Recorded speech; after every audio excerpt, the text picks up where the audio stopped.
नहीं, वह मुकुट मेरा ही है, लेकिन मेरी बड़ी बेटी ने उसका सिर काटकर अलग कर दिया है। उसके सिर का आकार छोटा है और उसे पहनती है।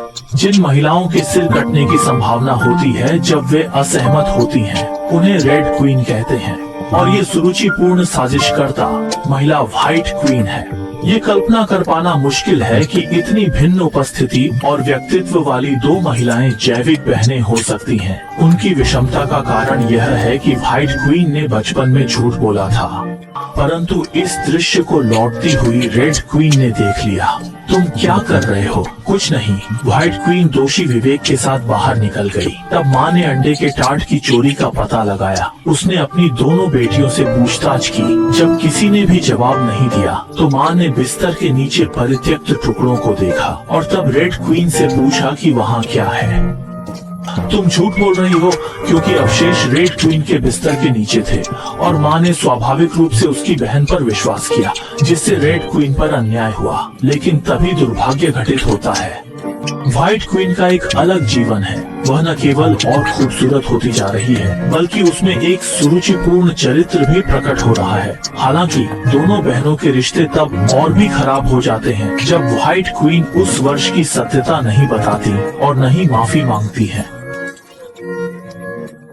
ताज जानबूझकर व्हाइट क्वीन को दिया गया था और उसने दोनों बहनों के बीच सुलह की कोशिश की, परंतु राज्याभिषेक समारोह के दौरान रेड क्वीन के विकृत सिर पर मुकुट पहनाया नहीं जा सका। लाल रानी गुस्से में थी और उसने कहा कि वह सबके सिर काट देगी। इसे सुनकर किनारे के राजा ने उसे डांटा और कहा कि सिंहासन व्हाइट क्वीन को सौंपा जाएगा। अपने स्वयं के राज्य को स्थापित किया और तब से दो बहनें सर्वथा परस्पर के विपरीत हो गईं। उनका करार था कि गरिमामय दिन पर दोनों गुट एक निर्णायक मुकाबला करेंगे। मंच पर प्रतिस्पर्धा होगी और यह जीवन या मौत का फैसला करेगी। लाल रानी के पास निर्जन ड्रैगन के साथ स्पष्ट बढ़त है। स्पष्ट है कि व्हाइट क्वीन को भी पता है कि वो बराबरी पर नहीं है, परंतु लाल रानी को पराजित करने हेतु उसे गाथा की ड्रैगन हंता योद्धा को ढूंढने की आवश्यकता है। भविष्यवाणी के लेखों पर आधारित एक मौका पाने हेतु, परंतु अनुमान नहीं था कि यह योद्धा एक सुंदर कन्या होगी। कन्या को एक गहरे पेड़ की गुफा मिली और उसने जिज्ञासा से झांका।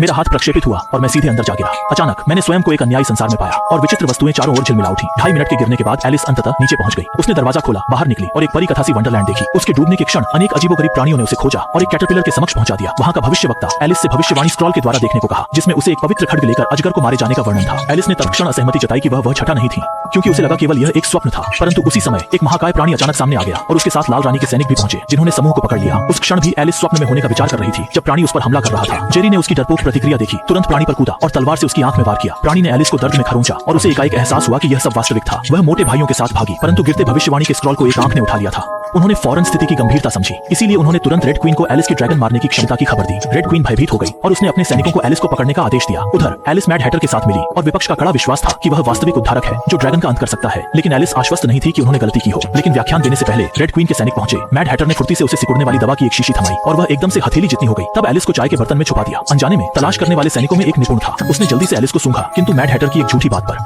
लेकिन उसे पीछे मुड़ने दो और चले जाओ। इस तरह उन्होंने खतरनाक रूप से पीछा करने वाले सैनिकों को छिपाया। बाद में फीनिक्स हेड ने एलिस को बताया कि रेड क्वीन के ड्रैगन को हराने के लिए उसे पौराणिक पवित्र तलवार ढूंढनी होगी। केवल जब वह पवित्र तलवार पकड़ लेती है तो वह भविष्यवाणी के अनुसार ड्रैगन को मार सकती है। लेकिन शब्द खत्म होने से पहले सैनिक ने फिर से पकड़ लिया। यह देखकर कि वह पागलपन से बच नहीं सका, टोपी ने एलिस को टोपी पर रख दिया, फिर उसे जोर से फेंक दिया और टोपी सीधे उड़ गई। 2.5 किलोमीटर दूर एलिस सुरक्षित थी, लेकिन हवा की टोपी को सैनिकों द्वारा पकड़ लिया गया था। जल्द ही अगले दिन वांगकाई ने गंध के माध्यम से एलिस को पाया। यह पता चला कि उनके रिश्तेदारों को भी रेड क्वीन द्वारा गिरफ्तार किया गया था और उन्हें दूसरे पक्ष की मदद करने के लिए एक अंतिम उपाय था, बचाने के लिए।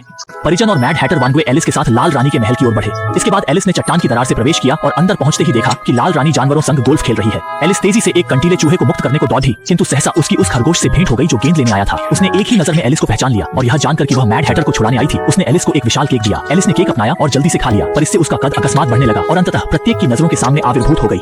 सौभाग्य से लाल रानी एलिस को नहीं पहचानती थी। पूछताछ के जवाब में उसने कहा कि वह अपने बड़े सिर के कारण परेशान थी और इसलिए उसे वहां आना पड़ा। लाल रानी ने इसे सुनकर तुरंत उसे महल में आमंत्रित किया। उसके बाद एलिस को खरगोश से पता चला कि पवित्र तलवार महल में है, लेकिन वह एक खतरनाक जीव की देखरेख में थी। पवित्र तलवार प्राप्त करने के लिए एलिस ने जेरी से जीव की आंखें प्राप्त की ताकि वह उन्हें बदल सके, और जब वह फिर से देख सकती थी तो वह बहुत आभारी थी और इसलिए उसने एलिस को साथ ले जाकर व्हाइट क्वीन के पास गई। जब रेड क्वीन को पता चला कि तलवार चोरी हो गई थी तो वह बहुत नाराज हुई और उसने तुरंत आदेश दिया कि मैड हैटर का सिर काट दिया जाए। उनका सिर बदलते हुए आदमी ने गिलोटिन पर एक अजीब मुस्कान के साथ खड़ा होकर उसके बाद जल्लाद ने एक झटके में ब्लेड गिरा दिया, लेकिन फिर भी वहाँ कोई खूनी दृश्य नहीं हुआ। केवल एक हैट धीरे धीरे हवा में तैर गई। अचानक एक टॉम का सिर टोपी के नीचे से उभरा। सुबह अच्छी आप सभी की। पता चला कि यह छाया बिल्ली का बच्चा था और असली मैड हैटर पहले ही भाग गया था। जल्दी ही ग्लोरियस डे आ गया, लेकिन एलिस युद्ध से नफरत करती है। वह हत्या से डर गई थी, लेकिन व्हाइट क्वीन को युद्ध का नेतृत्व करना पड़ा। यहाँ तक कि पराजय को जानते हुए भी वह मरने की लड़ाई लड़ना चाहती थी। इस समय एलिस एक कवच में आई। उसने भय को संजीवनी दी, न्याय के लिए लड़ाई का संकल्प लिया। विशालकाय चेस बोर्ड के युद्ध क्षेत्र में एक महान लड़ाई की रूपरेखा बन रही थी। उसी वक्त लाल रानी भी अपनी सेना के साथ निर्णायक लड़ाई की तैयारी में थी और दोनों नियत स्थल पर पहुंची। प्रारंभ में उन्हें अपनी संगत से एक प्रतिनिधि को युद्ध में भेजना था। लाल रानी ने स्वाभाविकता से अपने शक्तिशाली खोखले विशालकाय को चुना, जबकि व्हाइट क्वीन ने सहज रूप में एलिस को नियुक्त किया। लाल रानी के दुष्टों को देखकर एलिस में कोई भय नहीं था। उसने प्रलाप छोड़ दिया और सीधे उसकी जिह्वा तोड़ दी। ये दृश्य देखकर व्हाइट क्वीन कुछ असंतोष महसूस करती है। एलिस ने जीत के पीछे जाने की सोची, लेकिन विशाल ड्रैगन के क्रोध से उसे नीचे गिरा दिया गया। हालांकि उसके पास ड्रैगन को पराजित करने वाली तलवार थी, पर उसे मैड हैटर के समर्थन की आवश्यकता पड़ी। मुसीबत में एलिस को देखकर अन्याय से और भी उत्प्रेरित होकर मैड हैटर ने आक्रमण किया। सभी लोग क्योंकि मैड हैटर ने नियमों को तोड़कर किक मारी, दोनों पक्षों के लोगों ने जल्दी से लड़ाई में भिड़ गए। इस अवसर का फायदा उठाते हुए एलिस जल्दी से खंडहर के ऊपर की ओर भागी और वायुगतिकी के सिद्धांत का उपयोग करते हुए उसने हवा में ड्रैगन का सिर काट दिया और ड्रैगन के पतन के साथ रेड क्वीन के ताज ने व्हाइट क्वीन की ओर उड़ान भरी और इस प्रकार न्याय की प्रतिष्ठा के साथ व्हाइट क्वीन विजयी हुई। दयालुता की अपनी छवि को बनाए रखते हुए व्हाइट क्वीन ने अपनी बहन और साथियों को बॉर्डर के परे निष्कासित कर दिया। रेड क्वीन, जिन्हें कोई दोष नहीं था, खुशी से भर गई क्योंकि वह अब अपने प्रिय नाइट के साथ सदा के लिए रह सकती थी। लेकिन हर कोई उनकी तरह निर्दोष नहीं था। सत्ता को बरकरार रखने के लिए नाइट ने रेड क्वीन पर हत्या क्या प्रयास कर अपनी वफादारी दिखाने की कोशिश की और विफल रहने पर उसने व्हाइट क्वीन से उसकी हत्या का अनुरोध किया, क्योंकि वह कभी उससे प्रेम नहीं करता था और उसके विकृत सिर को देखकर घिन आती थी। सत्य जानकर रेड क्वीन स्तब्ध रह गई। उस वक्त उनकी आंतरिक दुनिया पहले ही बिखर चुकी थी, मगर छोटी बहन व्हाइट क्वीन ने उनका ख्याल नहीं रखा। मानो वह भूल गई थी कि उसकी बहन ने कभी उसे आहत नहीं किया था। निर्वासन की तो बात ही नहीं, वह हमेशा केवल अपनी बहन से माफी की आशा करती थी। मगर व्हाइट क्वीन ने सोचा भी नहीं कि माफी के बदले रेड क्वीन दुनिया को ही उजाड़ देगी। कल्पना कर पाना कठिन है कि यह खूबसूरत एवं नाजुक दिखने वाली रानी की एक कुरूप बड़ी बहन थी, जिसका विशाल सिर हमेशा क्रोध से भरा रहता था। लेकिन और भी विस्मयकारी है कि बड़ी बहन शैशव में छोटी बहन से ज्यादा आकर्षक थी और वह अब इस रूप में थी। इसका कारण केवल उसकी छोटी बहन के एक झूठ था। जब व्हाइट क्वीन मिठाई चुराई और माँ को पता न चले, इसके लिए उसने यह सारा दोष अपनी बहन पर लगा दिया। माँ की नाराजगी का सामना करते हुए रेड क्वीन ने अपनी सफाई देनी चाहिए, पर उनकी कोई भी व्याख्या प्यार के आगे नाकाफी थी। वह उदास मन से महल से भागा, परंतु दुर्भाग्य से गिर पड़ा और अपना सिर सीढ़ियों पर टकराया जब तक कि वह होश में न आया। उसके जीवन की दिशा बदल गई, क्योंकि उसके सिर के बढ़ने से उसने समाज की उपेक्षा झेली। न सिर्फ माता पिता का पक्षपात झेला, बल्कि खुद का सिंहासन भी बहन को सौंपा और अब व्हाइट क्वीन ने उसे दूर के इलाके में निष्कासित कर दिया है। सौभाग्य से उसे वहाँ समय के महाराज मिले। रेड क्वीन की कहानी जानने के बाद उसके प्रति वह और अधिक दयालु हो गए। जन्मदिन पर भी वह उसे अनोखा उपहार देता, लेकिन रेड क्वीन को ये चीजें नहीं चाहिए थी। उसे खासतौर पर समय के महाराज की जादू की गेंद की आवश्यकता थी, क्योंकि इसके द्वारा वह समय की यात्रा कर सकती थी और ऐसा कर अपने अतीत को बदल सकती थी, अपनी सारी खोई चीजें वापस पा सकती थी। एक बार रेड क्वीन ने अंततः समय की जादुई गेंद प्राप्त की और उसने तत्काल व्हाइट क्वीन की गिरफ्तारी का आदेश दिया। गेंद सक्रिय की और उसके साथ समय में यात्रा की। उसने सोचा कि अतीत में जाकर इतिहास को मोड़ेगी, पर नहीं जानती थी कि वह उनके बचपन में पहुंच गई थी। उस समय को देखती हुई जब उसकी माँ ने पूछताछ की, रेड क्वीन भी बाहर खड़ी होकर सवाल कर रही थी, पर व्हाइट क्वीन का उत्तर पहले जैसा ही रहा। हाय, ये सुनकर रेड क्वीन पूरी तरह से टूट गई। बचपन की लाल रानी ने भविष्य को डरते हुए देखा।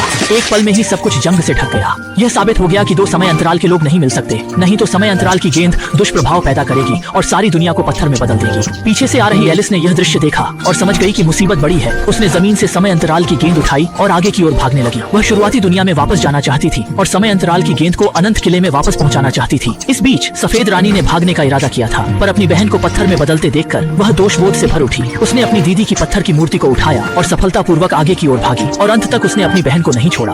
उसने कभी नहीं सोचा था कि एक अनजाने में बोला गया झूठ लाल रानी के दिल को इतनी गहरी चोट पहुंचाएगा। धीरे धीरे पूरी दुनिया धूल में बदल गई, हर कोई पत्थर में बदल गया। केवल एलिस ही भाग रही थी, पर वह समय से कैसे आगे भाग पाएगी। जब एलिस समय की गेंद को वापस करने वाली थी, उसने अचानक अपने कदम रोक दिए और समय उसी क्षण में हमेशा के लिए ठहर गया। समय के बहाव के बिना दुनिया एक चित्र की तरह थी, हर जगह सिर्फ उजाड़ ही उजाड़ थी। अचानक एलिस के हाथों में समय अंतराल की गेंद ऊर्जा पैदा करती है और गुरुत्वाकर्षण के प्रभाव में अपने स्थान पर वापस आ जाती है। जल्द ही सब कुछ पुनर्जीवित हो गया और सभी चीजें फिर से जी उठी। इस संकट के अनुभव के बाद सफेद रानी ने भी अंततः अपनी गलतियों को मान लिया।